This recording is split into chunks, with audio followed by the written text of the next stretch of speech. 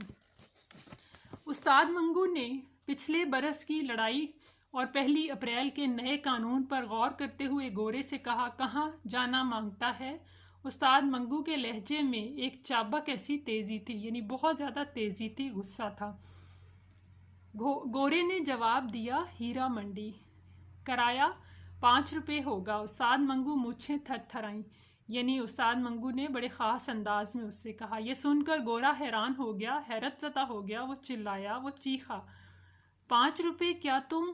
یعنی اسے بہت حیرت ہوئی کہ یہ بہت زیادہ کرایہ ہے۔ ہاں 5 روپے، یہ کہتے ہوئے استاد منگو داہنا بالوں بھرا ہاتھ کھینچ کر ایک وزنی گھونسے کی شکل اختیار کر گیا، یعنی اپنے ہاتھ کو ایک مکے کی شکل دے لی۔ کیوں جاتے ہو یا بیکار باتیں بناؤ گے؟ استاد منگو کا لہجہ زیادہ سخت ہو گیا، یعنی اسے اور غصہ آ گیا۔ گورا پچھلے برس کے واقعے کو پیش نظر رکھ کر، یعنی پچھلے سال کی بات کو مد نظر رکھ کر استاد منگو کے سینے کی چوڑائی نظر انداز کر چکا تھا۔ وہ خیال کر رہا تھا کہ اس کی کھوپڑی پھر کھجلا رہی ہے، یعنی اسے پھر کچھ ہو رہا ہے۔ اس حوصلہ افزا خیال کے زیر اثر وہ تانگے کی طرف اکڑ کر بڑھا، یعنی غصے سے بڑھا اور اپنی چھڑی سے استاد منگو کو تانگے سے نیچے اترنے کا اشارہ کیا۔ بیت کی یہ پالش کی ہوئی پتلی چھڑی استاد منگو کی موٹی ران کے ساتھ 2-3 مرتبہ چھوئی، یعنی زور زور سے منگو تانگے والے کو مارا۔ اس نے کھڑے کھڑے اوپر سے پست قد گورے کو دیکھا، یعنی اوپر سے چھوٹے قد کے گورے کو دیکھا، گویا وہ اپنی نگاہوں کے وزن ہی سے اسے پیس ڈالنا چاہتا تھا، یعنی اسے مار ڈالنا چاہتا تھا۔